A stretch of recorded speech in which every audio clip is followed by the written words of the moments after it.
தேவரீர் எங்களுக்கு இறங்கி எங்களை ஆசீர்வதித்து உம்முடைய முகத்தை எங்கள் மேல் பிரகாசிக்க பண்ணும். உங்களுடைய முகத்தை எங்கள் மேல் பிரகாசிக்க பண்ணும். கண்களை மூடும். மகா இரக்கம் உள்ள நல்ல பிதாவே, இந்த அருமையான வேளைக்காய் ஸ்தோத்திரம். இந்த ராத்திரி வேளையில ஆண்டவரே உயிர்த்தெழுந்த நாளை குறித்து சற்று நேரம் நாங்கள் வேதத்திலிருந்து தியானிக்கும்படியாக, ஆண்டவரே கிருபை செய்யும்படியாக, சிந்திக்கும்படியாக வேத வசனத்தை ஆண்டவரை நாங்கள் தியானிக்கிறோம். கர்த்தருடைய மகிமை கூட இருக்கட்டும். அங்கிருக்கிற ஒவ்வொருடைய இருதயத்திலும் அதை ஸ்திரப்படுத்துவதாக இயேசுவின் நாமத்தினால ஜெபிக்கிறோம் நல்ல பிதாவே. தேவனீர் இறங்கி தேவனீர் இறங்கி. இந்த இரக்கம் என்பது மிக முக்கியமாய் காணப்படுகிறது. இரக்கத்தின் மத்தியில தான் அந்த ஆசீர்வாதத்தை கர்த்தர் நமக்கு கொடுக்கப்பட வல்லவராய் இருக்கிறார். குறிப்பாக ஒரு வசனத்தை நாம் கவனமாக வாசிப்போம். கர்த்தருக்கு ஸ்தோத்திரம் உண்டாவதாக. மத்திய சுவிசேஷம் 28ஆம் அதிகாரம் 2 - 4 வரையும் நாம் அதை தியானிப்போம். மத்திய சுவிசேஷம் 28. அப்பொழுது பூமி மிகவும் அதிரும்படி கர்த்தருடைய தூதன் வானத்திலிருந்து இறங்கி வந்து வாசலில் இருந்த கல்லை புரட்டி தள்ளி நன்றாக கவனிக்க வேண்டும். இயேசு கிறிஸ்து மரித்து அடக்கம் பண்ணப்பட்ட பிறகு ரோமனுடைய பேரரசு அங்கே என்ன செய்திருக்கிறார்கள் என்று சொன்னால், ஒரு முத்திரை அங்கே அந்த கல்லறையிலே என்ன செய்கிறார்கள், மிகப்பெரியதான ஒரு முத்திரை சீல் வைத்து அதை லாக் பண்ணிவிட்டார்கள். இன்றைக்கு அரசாங்கத்தில் லோன் எடுத்துட்டு பணம் கட்ட முடியலன்னு சொன்னாக்கா விவசாய நிலத்துல ஒரு கொடி பறக்க வச்சிருவோம், சிகப்பு கொடி. அந்த சிகப்பு கொடி பறந்துருச்சுன்னு சொன்னாக்கா விவசாயிகள் அதை அறுவடை செய்யக்கூடாது, வேலையாட்களும் வேலை செய்ய மாட்டாங்க. அதே மாதிரி வீட் லோன் வாங்கிட்டு அந்த லோன் கட்டலன்னு சொன்னா ஒரு 3 தவணை கவர்மெண்ட் சட்டம் கொடுப்பான், தவணை கொடுப்பான் டைம். அந்த டைம்ல நீங்க செய்ய முடியலன்னு சொன்னாக்கா வீட்டை அவன் என்ன செஞ்சிருவான், இருக்கிற பொருள் எல்லாம் உள்ளதான் அதை எடுக்க முடியாது, அப்படியே சீல் வச்சிருவான், லாக் பண்ணிட்டு போயிடுவான். அது ஓபன் பண்ணக்கூடாது. அது கோர்ட்டினுடைய பர்மிஷன் இல்லாம என்ன செய்ய முடியாது, அது பண்ணவே முடியாது. இது கவர்மெண்ட் உலகம் முழுவதும் இருக்கக்கூடிய மிகப்பெரியதான ஒரு சட்டம். இந்த கூட நீங்க கரண்ட் பில் கட்ட முடியலன்னாக்கா அங்க இருந்தபடியே கட் பண்ணுவாங்க. கரண்ட் பில் நீங்க கட்டலன்னா அங்க இருந்தே கட் பண்ணுவோம், தெரியாது, எலக்ட்ரிசிட்டி எல்லாமே. ஆனால் இயேசு கிறிஸ்துவனுடைய கல்லறையை அங்கே ரோமனுடைய அரசிலிருந்து முத்திரை தரித்து சீல் வைத்திருக்கிறார்கள், முத்திரை தரித்து. அப்படிப்பட்ட நிலைகள் இருக்கின்ற பொழுது வானத்திலிருந்து ஒரு தூதன் இறங்கி வந்து அந்த கல்லை புரட்டி தள்ளினான். கைகளை உயர்த்தி ஒரு அழகை சொன்னார். அந்த கல் மிகவும் தடையாக இயேசு கிறிஸ்து உள்ளே இருந்து வெளியில வர முடியாமல் இருக்கப்படுகிறதா ஒரு கல் காணப்படுகிறது. அதை வாசிப்போம். கர்த்தருடைய தூதன் வானத்திலிருந்து இறங்கி வந்து வாசலில் இருந்த கல்லை புரட்டி தள்ளி அதன் மேல் உட்கார்ந்தார். அவனுடைய ரூபம் மின்னல் போலவும் அவனுடைய வஸ்திரம் உறைந்த மழையை போலும் மென்மையாக இருந்தது. காவலார் அவனுக்கு பயந்ததினால் திடுக்கிட்டு செத்தவர்கள் போல ஆனார்கள். எப்படியா அங்கே அந்த கல்லறையிலே வைக்கப்பட்டிருக்கிற இயேசுவை யாராவது எடுத்து சென்று விடுவார்கள் என்று பயந்து அங்கே காவல் காப்பதற்கு அந்த அரசாங்கம் என்ன செய்திருக்கிறார்கள், சிலரை காவலாக போட்டிருந்தார்கள். இந்த சம்பவத்தை அவர்கள் பார்த்த பொழுது செத்தவனை போல அந்த இடத்திலே மயங்கி கீழே விழுந்து கிடந்தார்கள். ஆனாலும் கீழே வாசிப்போம். தூதன் அந்த ஸ்திரியை நோக்கி நீங்கள் பயப்படாது இருங்கள். ஒரு நல்ல ஒரு காரியத்தை அங்கே அறிவிப்பு கொடுக்கிறதை பார்ப்போம். இதைதான் லூக்கா சுவிசேஷம் 24:1 வாசிங்க. லூக்கா 24:1. வாரத்தின் முதலாம் நாள் முதலாவது நாள் அதிகாலையிலே தாங்கள் ஆயத்தம் பண்ணின கந்த வர்க்கங்களை அவர்கள் எடுத்துக்கொண்டு வேறு சில ஸ்திரீகளோடு கூட கல்லறையின் இடத்தில் வந்தார்கள். கல்லறையை அடைத்திருந்த கல் புரட்டி தள்ளப்பட்டிருக்கிறதை கண்டு உள்ளே பிரவேசித்து கர்த்தராகிய இயேசுவின் சரீரத்தை காணாமல் அதை குறித்து மிகுந்த கலக்கம் அடைந்திருக்கையில் பிரகாசமுள்ள வஸ்திரம் தரித்த 2 பேர் அவர்கள் அருகே நின்றார்கள்.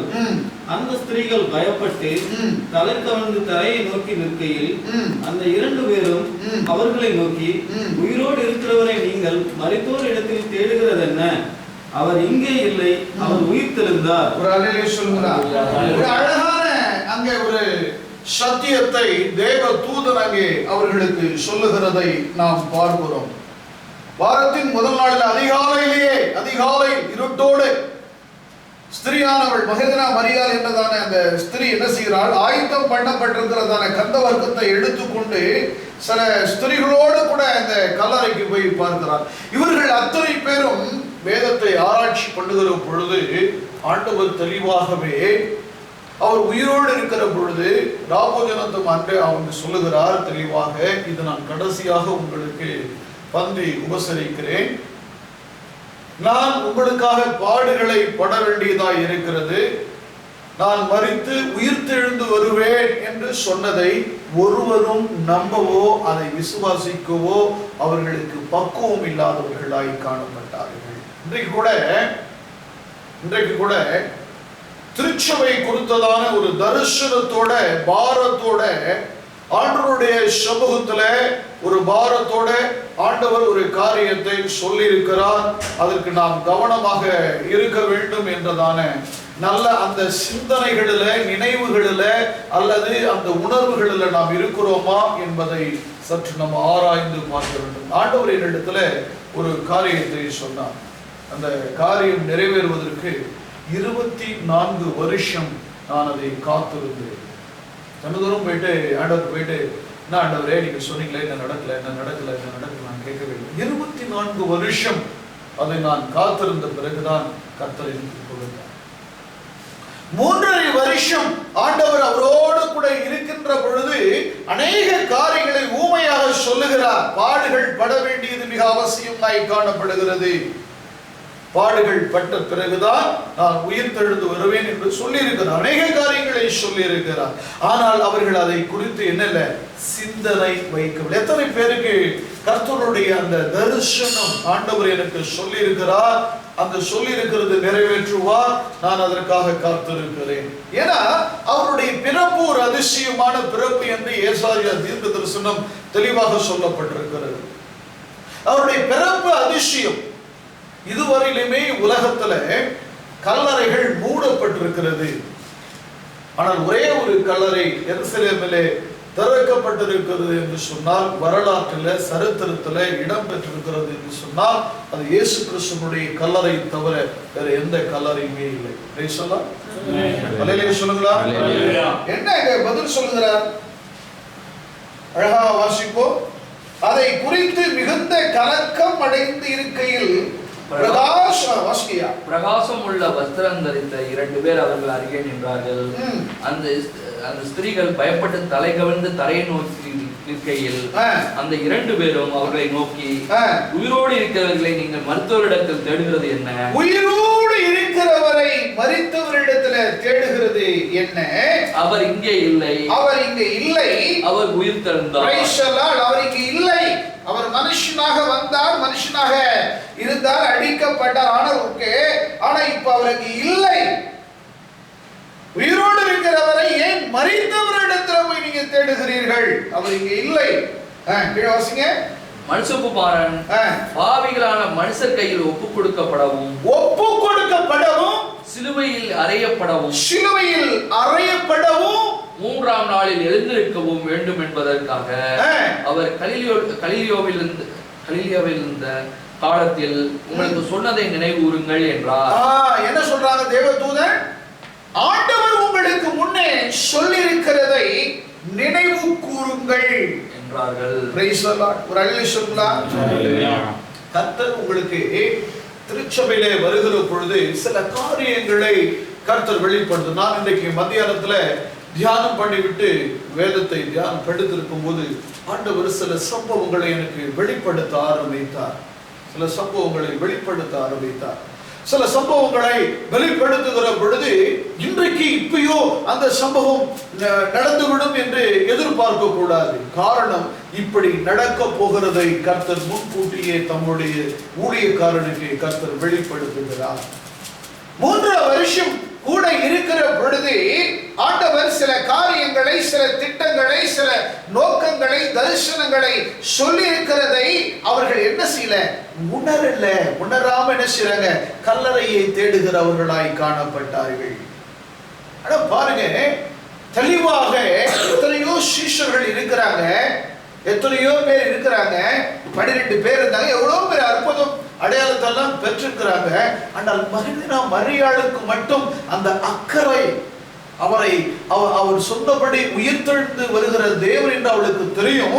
ஆனாலும் அந்த பணிவிடை செய்வதற்கு அதிகாரமே எழுந்து புறப்பட்டு தன்னுடைய சகோதரியோட கூட்டிக் கொண்டு போகிறாள் என்று சொன்னார். அவள் அதிகமாய் ஆண்டவரை நேசிக்கிறவளாய் காணப்பட்டாள் என்று வேதம் சொல்லுகிறது. மார்க்கு சுவிசேஷம் 16ஆம் அதிகாரம் 1 - 3 வசனங்களை வாசிப்போம்.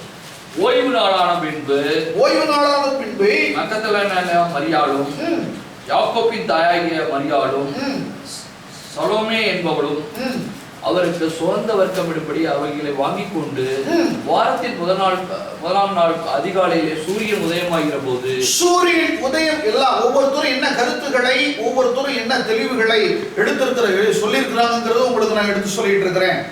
அதிகாலையிலே சூரியன் உதயமாகிற பொழுது கல்லறையில் இடத்தில் வந்து, குளிரான காலம் அது, இயேசு கிறிஸ்துவை அடக்கம் பண்ணப்பட்டு சிலுவையில் அடிக்கப்பட்ட அந்த நாட்கள் மிகவும் குளிரான நேரம். கல்லறையின் வாசலில் இருக்கிற கல்லை நமக்காக எவன் புரட்டி தள்ளுவான் என்று ஒருவரோடு ஒருவர் சொல்லிக் கொண்டார்கள். அந்த கல் மிகவும் பெரிதாய் இருந்தது. அவர்கள் ஏறிட்டு பார்க்கிற பொழுது அது தள்ளப்பட்டு இருக்கிறதை கண்டார்கள். ஆமென். ஒரு அல்லேலூயா சொல்லலாம். அல்லேலூயா. அது தள்ளப்பட்டிருக்கிறது. அந்த கல் தள்ளப்பட்டிருக்கிறது. அருமையான சகோதரியே, அருமையான சகோதரனே, உன்னுடைய வாழ்க்கையின் ஆசீர்வாதத்தை தடை செய்து கொண்டிருப்பது கூட ஒரு கல்லாக காணப்பட்டு கொண்டிருக்கும். அந்த கல்லை தள்ளிவிட்டால்தான், அந்த தடைகளை தள்ளிவிட்டால்தான் உன்னுடைய வாழ்க்கையில ஒரு மிகப்பெரியதான வெற்றியை நீ பெற முடியும். என்ன அது தடையா இருக்கலாம்? ஜெபிக்க முடியவில்லை. சற்று யோசித்து பார்த்தோம். ஜெபம் பண்ணுகிறோம், முடியவில்லை. ஏன் முடியல? ஒரு கேள்வி இடத்துல ஒரு சகோதரன் கேட்டு, என்னால் வேதத்தை படிக்க முடியவில்லை. சரி, ஓகே, படிக்க முடியல. ஜெபிக்க முடியலை. ஓகே, ஜெபிக்க முடியல. தசமமாக என்னால் கொடுக்க முடியல. ஆராதனைக்கு வர முடியல. ஓகே, வர முடியல. என்ன காரணம்? அதுதான் எனக்கு தெரியல. வைத்தியக்காரனுக்கு வேணா வைத்தியம் பார்த்துடலாம். ஆனா வைத்தியக்காரனா நடிக்கிறவனுக்கு வைத்தியம் பார்க்க முடியாது. நன்றாக தெரிந்து கொள்ள வேண்டும். ஒரு வைத்தியத்துக்கு வேணா வைத்தியம் பார்க்கலாம், வைத்தியக்காரனை போல நடிக்கிறவனுக்கு வைத்தியம் பார்க்க என்னன்னு தெரிய முடியும். என்னன்னு எனக்கு தெரியல. நான் தூங்க முடியல. ஏன் முடியல? தூங்க முடியலனாக்கா பைபிள் சொல்லுது, பொல்லாத சிந்தனை கொண்டிருப்பேன் என்று சொன்னால் தேவன் அவனுக்கு என்ன செய்ய முடியாது? தூக்கம் வராது. படுக்கும்போது நல்லா நீங்க அசதியா இருக்கும். ஏதாவது ஒரு குழப்பமான ஒரு காரியத்தை ராத்திரி நேரத்தில் நீங்க சிந்திச்சிட்டீங்கன்னாக்கா அது அப்படியே உங்களுக்கு பிளாஸ் ஆகி வந்துகிட்டு இருக்கு. அந்த இரவு முழுவதும் உங்களால தூங்க முடியாது. ஆனா எப்ப நீங்க தூங்குனீங்கன்னு உங்களுக்கே தெரியாது. ஆனா தூங்கி எழுந்திருச்ச நேரத்தை பார்த்தா ஒரு 15 நிமிஷம் 20 நிமிஷம் தான் நீங்க என்ன செஞ்சிருப்பீங்க? தூங்கி இருப்பீங்க. ஏன்? சிலருடைய குழப்பங்கள் உங்களை கலைக்கி விடும். சிலருடைய சிந்தனை உங்களை அப்படியே மடக்கி விடும். சிலருடைய வேதனை அப்படியே என்ன வேதனை என்ன தெரியுங்களா? அவங்க இருக்கிற அந்த குழப்பத்தை உங்க மத்தியில நல்ல சந்தோஷமா இருக்கிறவங்களுக்கு கொண்டு வந்து செய்வாங்க. அப்படியே அந்த சிதறடித்து விடுவார்கள். இதுதான் அந்த ரோமனுடைய பேரரசு நாட்களில் நடந்தது. இவர் மனுஷன், இவர் எப்படி உயிர்த்தெழுந்து வருவார் என்று நாம் பார்ப்போம் என்று சொல்லிதான் ஒரு பெரிய கல்லை வைத்து அங்கே அடைக்க ஆரம்பித்தார்கள். பிரியமான சகோதரனே, சகோதரியே, யோவான் சுவிசேஷம் 20ஆம் அதிகாரம் 1-2 வாசிங்க. யோவான் வாரத்தின் முதல் நாள் காலையில் அதிக இருட்டோட மகதலேனா மரியாள் கல்லறை நிலத்தில் வந்து கல்லறை அடைத்த கல் எடுத்து போட்டிருக்க கண்டார்.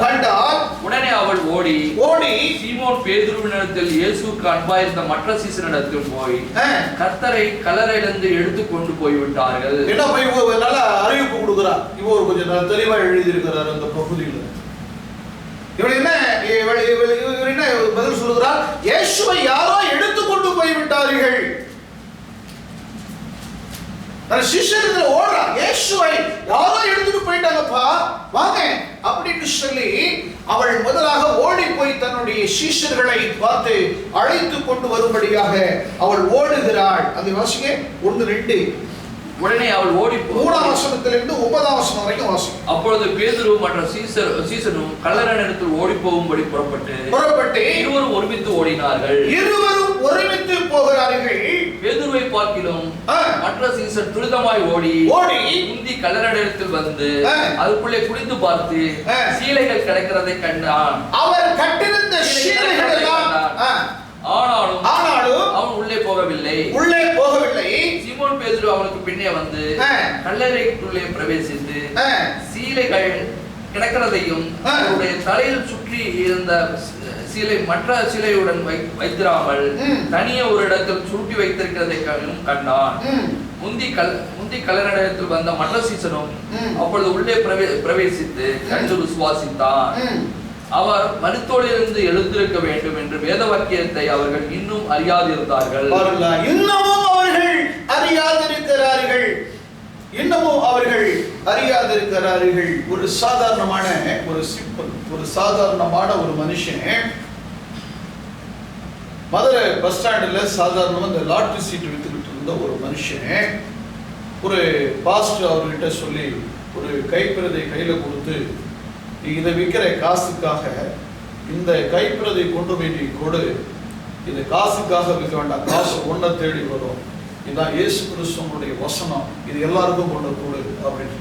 இவன் கொஞ்ச நாள் என்ன செஞ்சிருக்கிறான்னா லாட்டரி சீட்டையும் இந்த பேப்பரையும் கொடுத்துக்கிட்டு தான். ஒரு நாள் ஆண்டவர் அவனை தொட ஆரம்பித்த பிறகு லாட்டரி சீட்டை கொடுக்கறது நிப்பாட்டிட்டு கைப்பிரதை கொடுக்க ஆரம்பித்தான்.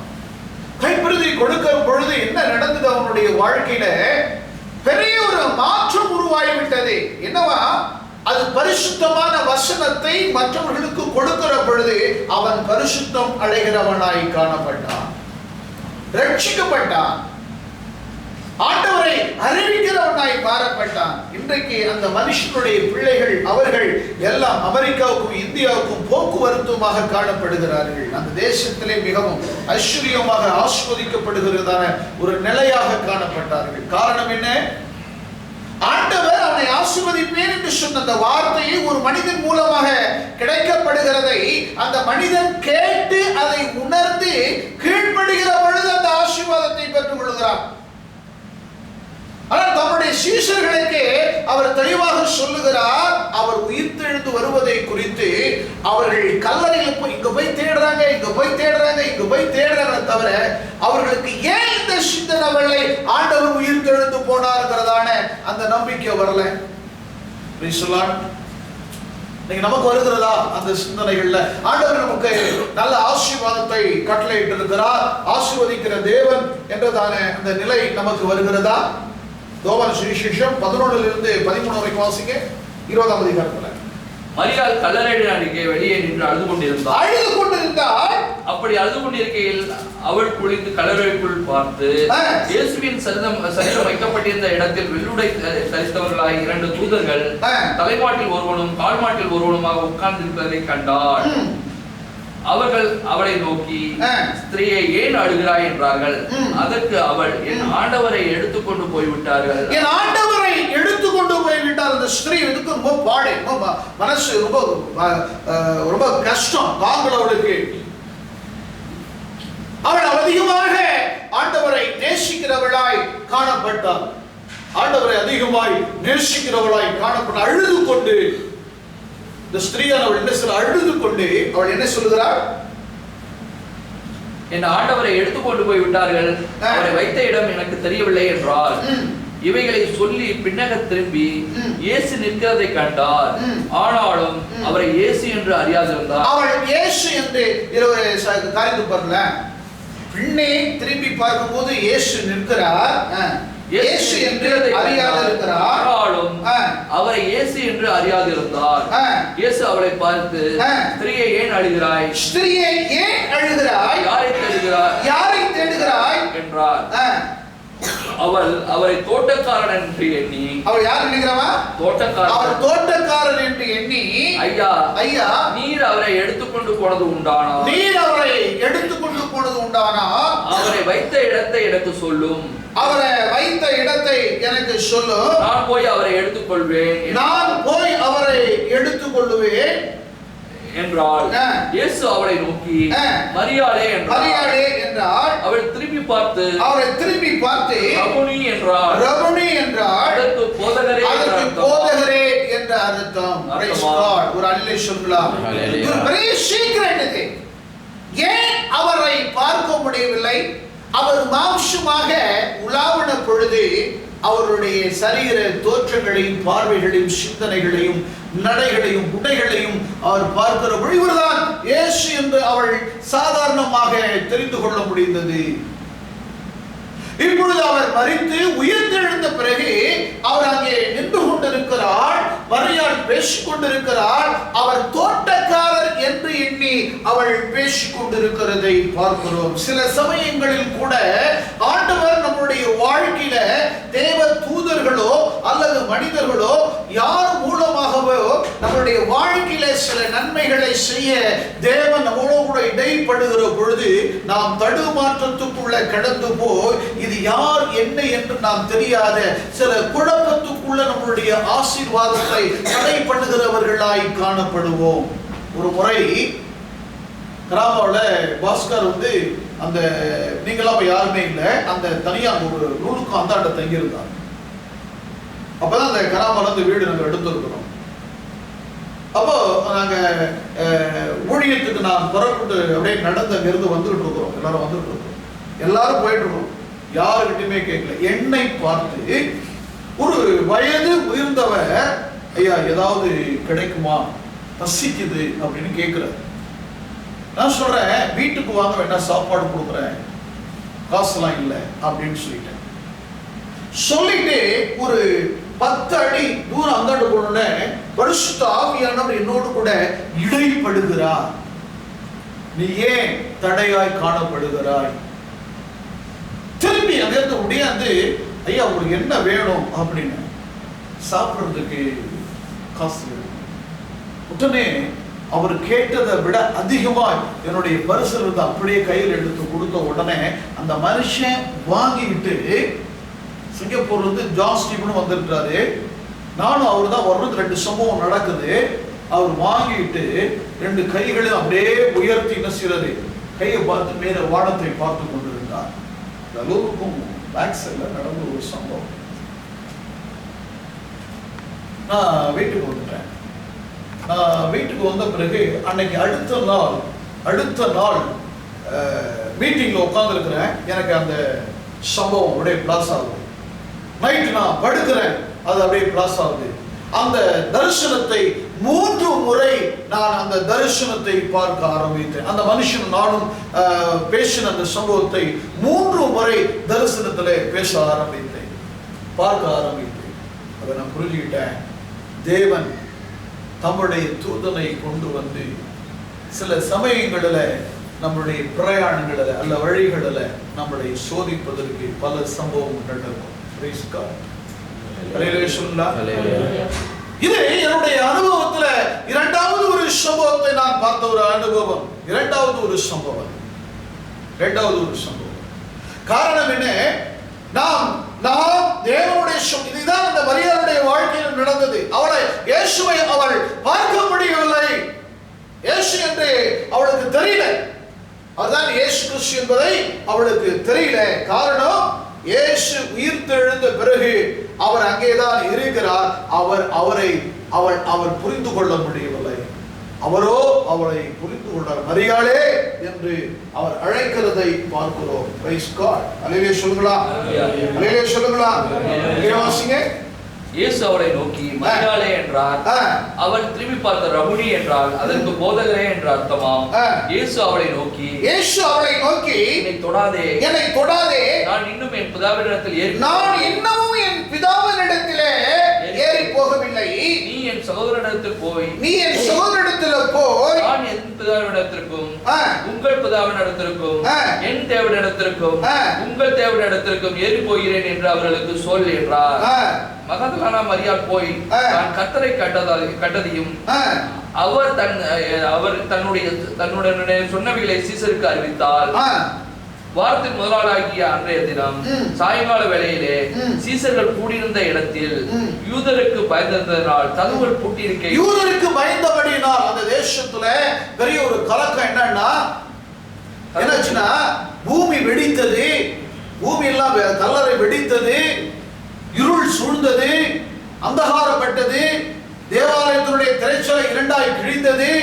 பல சம்பவங்கள் இந்த 3 நாட்களிலே நடந்து அங்கே ஒரு பெரிய ஒரு கலக்கம் உண்டானபடினால் அங்கே கிறிஸ்தவர்கள் யாரெல்லாம் இருக்கிறார்களோ அவர்களெல்லாம் கொன்று விடுவார்கள், கொலை செய்து விடுவார்கள் என்றதான ஒரு நிபந்தனை சட்டம் இருந்தபடியினால் அவர்கள் கதவை பூட்டி அந்தரங்கமாக அங்கே ஜெபித்துக் கொண்டிருந்தார்கள். துபாயில இங்கெல்லாம் நாங்க பிரேயரு, சவுதி அரேபியாவில் ஆராதனை நடக்குது. பிளானிங் த இன்ஜினியரிங் பிளான் ஒரு தேவ மனுஷன் என்று சொன்னாரு. அந்த பிளான் அங்க உள்ள சில அரபிகள் அதுக்கு சப்போர்ட் பண்ணணும்படினா அண்டர் கிரவுண்ட்ல கிளாஸ் எல்லாம் வைத்து ஒரு சவுண்டே வெளியில வராம அரபிகள் சப்போர்ட்டோட சிலருடைய சப்போர்ட்டோட ஆண்டவரை ஏற்றுக்கொண்ட அரபிகள் சில ஊழியக்காரர்களை வைத்து அங்கே கீழே ஆராதித்துக் கொண்டு இருக்கிறார்கள். நிறைய பேர் ஜெயிலில் இருக்கிறாங்க, ஆனால் ஆராதித்துக் கொண்டு இருக்கிறார்கள். காரணம் என்ன? கர்த்தரை ஆராதிப்பதற்கு என்ன தடை வந்தாலும் கதவை பூட்டி அல்லது நம்மளுடைய சூழ்நிலைகள் மத்தியிலே கர்த்தரை ஆராதனை செய்வதுதான் மிகப்பெரிய ரட்சிப்புக்கு ஒரு மகிமையான காரியம். Price the Lord. வேலை சொல்லலாம். ஓகே, பார்க்கிறோம். வாசியா. வாரத்தில் முதலாளாகிய அன்றைய தினம் சாயங்கால வேளையில் சீசர்கள் கூடியிருந்த இடத்தில் யூதர்களுக்கு பயந்ததினால்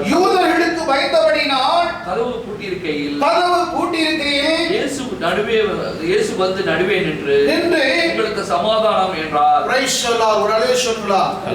இப்ப பாருங்க, கதவு வெளியில பூட்டியாச்சு. இல்ல, கதவு உள்ள பூட்டி. நல்லா கவனிக்கணும். கதவு லாக்.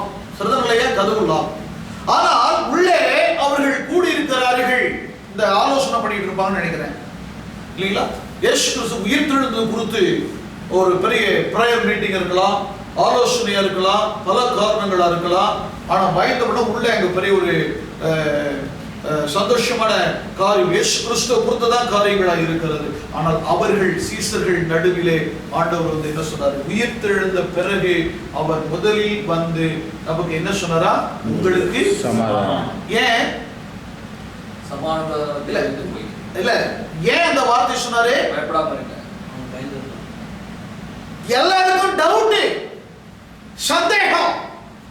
ஏஸ் தோமா என்ன சொல்றான்? அவருடைய விழாவுல என் கையை போட்டாதான் நான் என்ன செய்வேன்? நம்புவேங்கிறான். ஆண்டவர் சொல்றாரு, தோமாவே நீ ஏன் சந்தேகப்படுற? வா, உன் கையை காட்டு, என் விழாவுல என்ன செய்? போடு. Praise the Lord. சந்தேகம் உனக்கு ஏன்பா? சந்தேகம் நான் தான். Praise the Lord. இப்போ கதவு பூட்டி இருக்கிறது, அவர் உள்ளே வந்திருக்கிறார். Praise God. நல்ல சொல்லலாம். அழகான சத்தியத்தை பார்க்கிறோம். உன் கதவை பூட்டி உன் அந்தரங்கத்தில் பிதாவை நோக்கி நீ கதவை பூட்டும் போது, வெளிப்புறத்தினுடைய கதவுகளை பூட்டும் போது, உலகப்புறமான கதவுகளை பூட்டும் போது பரலோகத்தினுடைய கதவுகள் திறக்கப்படுகிறதை பார்க்க முடிகிறது. Price the Lord. சில ஜெபம் நம்ம பண்ணும் பொழுது இடையூறுவாய் காணப்படும். இடையூறுனாக்கா வீட்டுல வந்து நம்ம ஜெபம் பண்ணுவோம். நான் ஏன் பாட்டு பாடலன்னா, நாங்க 2 பேருக்கு பதிலாக பாடுவோம். 10 பேருக்கு போது நம்ம பாடும்போது சவுண்ட் என்ன செய்யும்? எஃபெக்ட் வெளியில போகும். இப்போ வெளியில எஃபெக்ட் வெளியில போகும் பொழுது வந்துனாக்கா பிரச்சனைகளுக்கு நம்ம ஆராதக்கூடாது. ரொம்ப ஞானமா நம்ம ஆராதிக்கணும். ஏன் பாட்டு பாடலைங்கிறதுக்கு ரீசன் இருக்கும். ஏன் பிரசங்கம் சத்தமா கொடுக்கல, சும்மா கொடுக்காது, என்ன ஆச்சு? அவர்கிட்ட ஆவியானவர் இல்லையோ? இல்லை, இடத்துக்கு தக்கபடியாக கவனமாக செலுத்த வேண்டும். ஆவியானவர் இறங்கும் போது சத்தம் பலமாய் இருக்குங்கிறது அல்ல. ஆவியானவர் சகலத்தையும் பாவத்தை குறித்து நீதி குறித்து உணர்த்துகிற தேவன். அவரை எப்படி வேணாலும் ஆராதிக்கலாம், சவுட்டே இல்லாம ஆராதிக்கலாம், மௌனமா ஆராதிக்கலாம், ஃப்ரீனஸ் ஆராதிக்கலாம். ஆனா ஆண்டவரிடத்துல அந்த ஞானத்தை பெற்றுக்கொள்ள வேண்டும். அவர் உள்ள வராரு, கதவு பூட்டி இருக்குதா, கதவு பூட்டி இருந்தாலும் அவர் உள்ளே இறங்கின பிறகு ஒரு சமஸ்தம் உங்களுக்கு சமாதானம் உண்டாவதாக. நம்ம பார்க்கிறோம் யோவான் சுவிசேஷத்தை 21ஆம் அதிகாரம் 1 இருந்து 22 வசனம் வரைக்கும் வாசிப்போம். இவைகளுக்கு பின்பு இயேசு திபேரியா கடற்கரையில் மறுபடியும் சீசருக்கு தம்மை வெளிப்படுத்தினார். வெளிப்படுத்தின விவரமாவது, சீமோன் பேதுருவும் எனப்பட்ட தோமாவும் கலிலேயா நாட்டில் கானா ஊரனாகிய நாத்தான்வேலனும் செபதேயுவின் குமாரனாகிய அவருடைய சீசரில் வேறு 2 பேரும் கூடியிருக்கும் போது சீமோன் பேதுரு மற்றவர்களை நோக்கி மீன் பிடிக்க போகிறேன் என்றான். அதற்கு அவர்கள் நாங்களும் உம்முடன் வருகிறோம் என்றார்கள். என்ன பிடிக்க போறாங்களா? மீன் பிடிக்க போகிறோம். இவங்க யாரை என்ன விட்டுட்டு வந்தாங்க? சீசர்கள். இவங்க எல்லாம் மீன் பிடிக்கிறது விட்டுட்டு ஆண்டவருடைய சேவைக்கு வந்தவங்க. இப்ப ஆண்டவர் இல்லைன்னு தெரிஞ்ச பிறகு அவர் மரித்தார், சிலுவையில் அடிக்கப்பட்டார், அவர் அவ்வளவுதான் முடிஞ்சு போச்சுன்னு தெரிஞ்ச பிறகு மறுபடியும் என்ன செய்யறாங்க? இவங்க மீன் பிடிக்கிறதுக்கு கடலுக்கு போயாச்சு. நான் சிம்பிள் ஒரு உதாரணம் சொல்லுவேன். கரெக்டா இந்த இடத்துல 8:30 மணிக்கு பிரேயர் அப்படின்னு சொன்னாக்கா, 8:30 மணிக்கு பாஸ்டர் வரலன்னா அடுத்து யார் 3 பேர் 2 பேர் இருந்தாலும் அந்த இடத்துல பிரேயர் ஸ்டார்ட் பண்ணி ஸ்தோத்திர ஜபத்தை பாட்டை நம்ம என்னைக்கு பாட ஆரம்பிக்கிறோமோ, ஸ்தோத்திரம் பண்ண ஆரம்பிக்க கர்த்தருக்கு ஈஸியா ஆரம்பிக்கும். அல்லேலூயா சொல்லுங்களா? எங்க சர்ச்சில் அப்போஸ்தலர் கிறிஸ்துவ சபையில நான் இருந்த ரட்சிக்கப்பட்ட நாட்கள் சில ரூல்ஸ் பாஸ்டர் கரெக்டா சொல்லிடுவார். நான் கரெக்டா 9 மணிக்கு வர்றதுக்கு லேட் ஆனாலும் சபை மூப்பர் எல்டர்ஸ் வொர்ஷிப் நீங்க ஸ்டார்ட் பண்ணிடணும் அப்படிங்கிறார். ஒரு முறை அவர் 9 மணிக்கு வரல, 10 மணிக்கு வரல. காரணம் அவருக்கு ஒரு சின்ன காய்ச்சல் வந்ததுனால ஒரு டேப்லெட் போட்டதுனால அவர் அப்படியே தூக்கத்திலே இருக்கிறார். யாருமே அவர் போய் எழுப்பல, அவர் மனைவியே எழுப்பல, யாரும் எழுப்பல. அவர் எழுந்துச்சு வந்துருவாரு அப்படின்னு சொல்லிட்டு எல்லாமே பிரேக் வந்தாச்சு. நான் அந்த சமயங்களில் ஆராதனை போகும்போது பாட்டு முடிந்தது, சங்கீதம் முடிந்தது, செய்திக்கு வந்துட்டேன். மெசேஜ் போயிட்டு இருக்குது. இவர் எழுந்திருச்சு குளிச்சுட்டு வந்தவர் பின்னாடி போய் உட்கார்ந்துட்டார். நானும் கவனிக்கல, அவர் பின்னாடி உட்கார்ந்துட்டார். ஃபுல் வீட்டுக்கு வரவே இல்லை. ஆராதனை எல்லாம் முடிஞ்சிடுச்சு.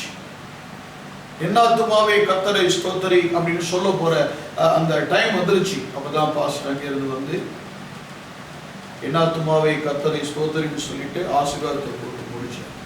அதான் வர்றாரு, சொல்றாரு அடுத்த நாள், எனக்கு கர்த்தர் அயர்ந்த நித்திரையும் எனக்கு பலவீனத்தையும் கர்த்தர் கொடுத்தது உன்னை எப்படி எடுத்து பயன்படுத்துறாது என்பதை என்னை பார்ப்பதற்காக.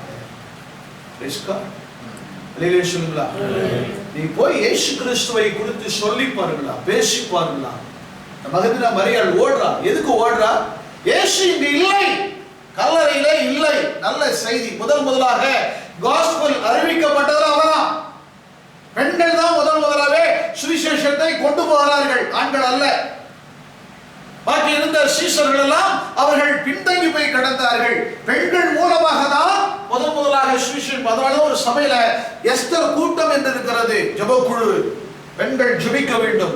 3-4 சகோதரிகள் கூடியிருந்தாங்கன்னாக்கா குடும்ப கதையை பேசுறதுக்கு அல்ல, மற்ற சிந்தனைகள் அல்ல. எஸ்தர் ஜெப கூட்டம் வைத்து இருப்பார்கள் சில சபைகளில், ஏன்னா ஜெபிக்கிறதுக்கு.